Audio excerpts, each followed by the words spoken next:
ఆకాశవాణి ప్రాంతీయ వార్తలు చదువుతున్నది కల్పనా మధిర. ముఖ్యాంశాలు: సాగునీటి ప్రాజెక్టుల నిర్మాణ పనులు ప్రాధాన్యతా క్రమంలో పూర్తి చేయాలని అధికారులను ఆదేశించిన ముఖ్యమంత్రి నారా చంద్రబాబు నాయుడు. రాష్ట్ర ఇంటర్మీడియట్ పరీక్షల ఫలితాల్లో ప్రథమ సంవత్సరంలో 77%, ద్వితీయ సంవత్సరంలో 81% విద్యార్థుల ఉత్తీర్ణత. పారిశుద్ధ్యం, పరిసరాల శుభ్రతపై రాష్ట్ర ప్రభుత్వం ప్రజలకు అవగాహన కల్పిస్తుందన్న గనుల శాఖ మంత్రి కొల్లు రవీంద్ర. మహిళలకు 33% రిజర్వేషన్ కల్పించడం చారిత్రాత్మక నిర్ణయమని పేర్కొన్న విజయవాడ పార్లమెంటు సభ్యులు కేశినేని శివనాథ్. జువ్వలదిన్నె ఫిషింగ్ హార్బర్ మత్స్యకారుల సమస్యలను పరిష్కరించడంలో రాష్ట్ర ప్రభుత్వం విఫలమైందని విమర్శించిన వైఎస్ జగన్మోహన్ రెడ్డి. వార్తల వివరాలు: రాష్ట్రంలోని సాగునీటి ప్రాజెక్టుల నిర్మాణ పనులు ప్రాధాన్యతా క్రమంలో పూర్తి చేయాలని ముఖ్యమంత్రి నారా చంద్రబాబు నాయుడు అధికారులను ఆదేశించారు. రాష్ట్రంలోని పోలవరం, వెలిగొండ, హంద్రీనీవా సుజల స్రవంతి, పోలవరం నల్లమల సాగర్ లింక్, చింతలపూడి ఎత్తిపోతల, ఉత్తరాంధ్ర ప్రాజెక్టుల పురోగతిపై అధికారులతో ముఖ్యమంత్రి గుంటూరు జిల్లా ఉండవల్లిలోని క్యాంపు కార్యాలయంలో ఈరోజు సమీక్ష నిర్వహించారు. అలాగే భూగర్భ జలాల పెంపు, జలధార, జలహారతి కార్యక్రమాల గురించి సమీక్షలో చర్చించారు. ఈ సందర్భంగా చంద్రబాబు నాయుడు మాట్లాడుతూ పోలవరం ప్రాజెక్టులోని ఈసీఆర్ఎఫ్ డ్యాం గ్యాప్ 1-2 పనులను వచ్చే ఏడాది మార్చిలోపు పూర్తి చేయాలని సూచించారు. ఈ ఏడాది ఆగస్టు నాటికి పోలవరం నిర్వాసిత కుటుంబాలను తరలించాలన్నారు. వెలిగొండ ప్రాజెక్టు పనులను జూన్ నాటికి పూర్తి చేయాలని ముఖ్యమంత్రి అధికారులను ఆదేశించారు.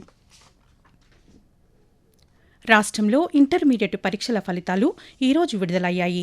విద్యాశాఖ మంత్రి నారా లోకేష్ ఫలితాలను సామాజిక మాధ్యమం ఎక్స్ వేదికగా విడుదల చేశారు. ఈ ఏడాది ఇంటర్ ఫలితాల్లో రికార్డు స్థాయి ఉత్తీర్ణత నమోదు అయ్యిందని, మొదటి సంవత్సరం విద్యార్థులు 77%, ద్వితీయ సంవత్సరం విద్యార్థులు 81% ఉత్తీర్ణతతో అత్యుత్తమ ఫలితాలను సాధించారని తెలిపారు.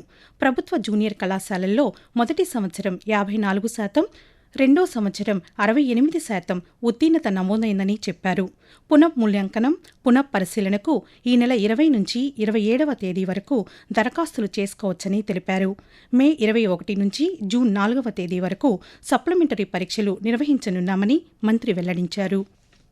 స్వర్ణాంధ్ర, స్వచ్ఛాంధ్ర ద్వారా పారిశుద్ధ్యం, పరిసరాల శుభ్రతపై రాష్ట్ర ప్రభుత్వం ప్రజలకు అవగాహన కల్పిస్తుందని గనుల శాఖ మంత్రి కొల్లు రవీంద్ర అన్నారు. స్వర్ణాంధ్ర, స్వచ్ఛాంధ్రలో భాగంగా కృష్ణా జిల్లా మచిలీపట్నంలోని రామనాయుడుపేటలో స్వచ్ఛ కృష్ణ, స్వచ్ఛ సర్వేక్షణ్ అవగాహన కార్యక్రమాన్ని మంత్రి ఈరోజు ప్రారంభించారు. ఈ సందర్భంగా కొల్లు రవీంద్ర మాట్లాడుతూ మచిలీపట్నం నగరపాలక సంస్థ పరిధిలో ప్రతి ప్రాంతాన్ని పరిశుభ్రంగా చేయడానికి ప్రత్యేక కార్యక్రమాలు రూపొందించామని తెలిపారు. 8 కోట్ల రూపాయలతో 13 ఎకరాల స్థలంలో చెత్త నుంచి సంపద సృష్టించే కేంద్రాన్ని ఏర్పాటు చేయడానికి ప్రభుత్వం నిధులను మంజూరు చేసిందని మంత్రి తెలియజేస్తూ, మన మచిలీపట్నంలో చూసిన తర్వాతే రాష్ట్రంలో ఉన్నటువంటి మొత్తం చెత్త అంతా తీసేయాలని ముఖ్యమంత్రి గారు చెప్పిన విషయాన్ని కూడా ఈ సందర్భంగా నేను గుర్తొస్తా. ఒక నెల రోజుల్లో దాన్ని మొత్తం తీసేసి అక్కడ ఒక పార్కును డెవలప్ చేస్తాం. దగ్గర 2.5 ఎకరాలు 3 ఎకరాలు ఉంటుంది పార్క్. దాన్ని పార్క్ కింద డెవలప్ చేయడమే కాకుండా కృష్ణా యూనివర్సిటీ అవతల ఒక 13 ఎకరాలు ఏర్పాటు చేశాం. మరి దానికి కూడా మొత్తం అదంతా కూడా ప్రాసెస్ చేయడానికి 8 కోట్ల రూపాయలు మొన్ననే శాంక్షన్ అయింది. మొత్తం క్లీన్ చేసి ఎస్టీపీలు, సివరేజ్ ట్రీట్మెంట్ ప్లాంట్స్ అని చెప్పి ఈ మురుగంతా మళ్ళీ రీసైకిల్ చేసి సముద్రంలో పంపిస్తారు. మహిళా రిజర్వేషన్ బిల్లును పార్లమెంటులో ప్రవేశపెట్టనున్న నేపథ్యంలో రాష్ట్ర మహిళా మంత్రులు, శాసనసభ్యులు, శాసనమండలి సభ్యులు ఈరోజు ఢిల్లీకి వెళ్లనున్నారు. మంత్రులు వి అనిత, ఎస్ సవిత, గుమ్మిడి సంధ్యారాణి పార్లమెంటు ఉభయ సభల్లో చర్చను తిలకించనున్నారు. బిల్లు ఆమోదం తర్వాత ఈ నెల 18న ప్రధానమంత్రి నరేంద్ర మోదీని, ఇతర కేంద్ర మంత్రులను కలిసి ధన్యవాదాలు తెలపనున్నారు. మహిళా బిల్లుకు రాష్ట్ర ప్రభుత్వం పూర్తి మద్దతు ఇస్తున్నట్లు చేనేత, జౌళి శాఖ మంత్రి ఎస్ సవిత ఒక ప్రకటనలో తెలిపారు. మహిళా బిల్లుతో రాజకీయాల్లో మహిళల పాత్ర పెరిగి సాధికారతకు బలమైన పునాది లభిస్తుందని పేర్కొన్నారు. ఆకాశవాణి ప్రాంతీయ వార్తలు వింటున్నారు. మహిళలకు 33% రిజర్వేషన్ కల్పించడం చారిత్రాత్మక నిర్ణయమని విజయవాడ పార్లమెంటు సభ్యులు కేశినేని శివనాథ్ అన్నారు. విజయవాడలో ఆయన ఈరోజు పాత్రికేయులతో మాట్లాడుతూ మహిళలకు రిజర్వేషన్లు కల్పించే బిల్లు పార్లమెంటులో ప్రవేశపెట్టడం అనేది చారిత్రక నిర్ణయమని, ఈ బిల్లు ద్వారా చట్టసభల్లో మహిళల ప్రాతినిధ్యం పెరుగుతుందని తెలిపారు. రాష్ట్రంలో కూడా పెద్ద సంఖ్యలో మహిళలు చట్టసభల్లోకి వచ్చే అవకాశం ఉందని శివనాథ్ వివరించారు. ప్రధానమంత్రి ఉच्चतर శిక్షా అభియాన్ పీఎం ఉషా కింద తిరుపతి జిల్లాలోని విశ్వవిద్యాలయాలు, కళాశాలల్లో మౌలిక వసతులు మెరుగుపరుస్తున్నారు. జిల్లాలోని శ్రీకాళహస్తి ప్రభుత్వ మహిళా డిగ్రీ కళాశాలకు ఈ పథకం కింద కేంద్ర ప్రభుత్వం 5 కోట్ల రూపాయలను మంజూరు చేసింది.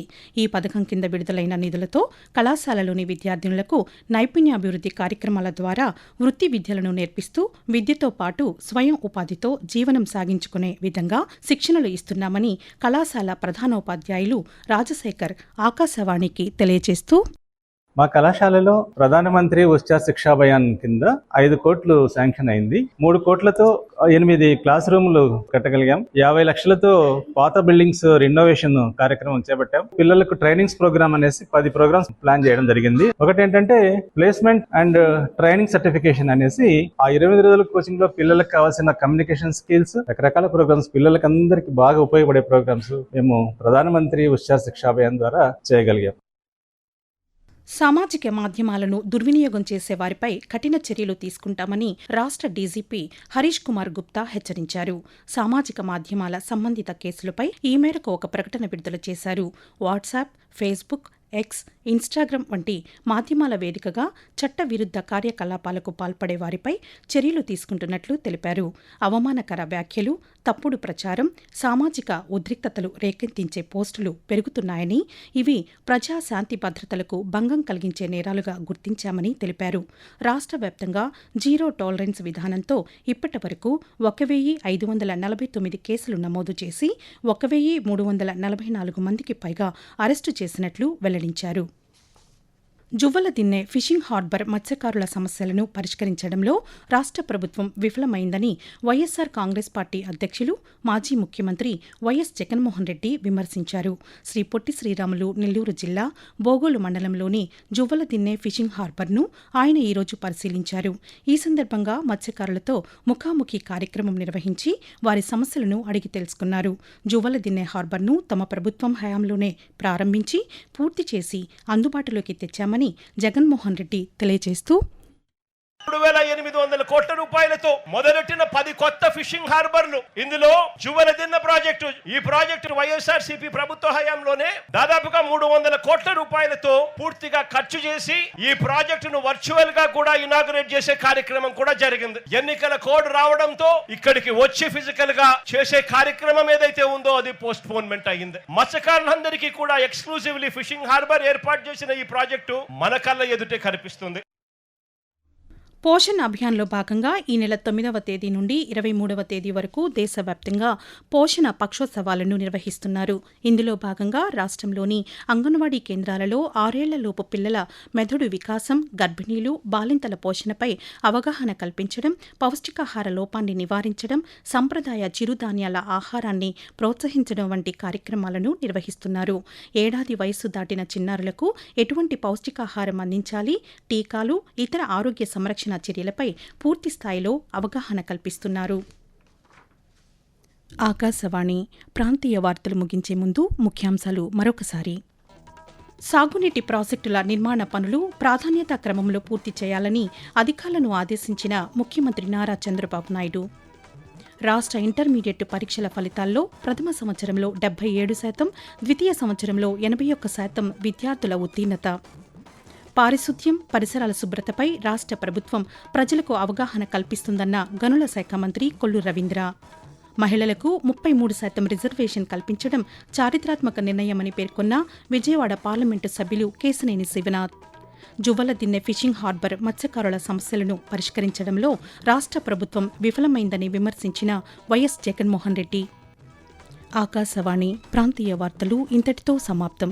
తిరిగి సాయంత్రం 6 గంటల 10 నిమిషాలకు విశాఖపట్నం కేంద్రం నుండి ప్రాంతీయ వార్తలు వింటారు.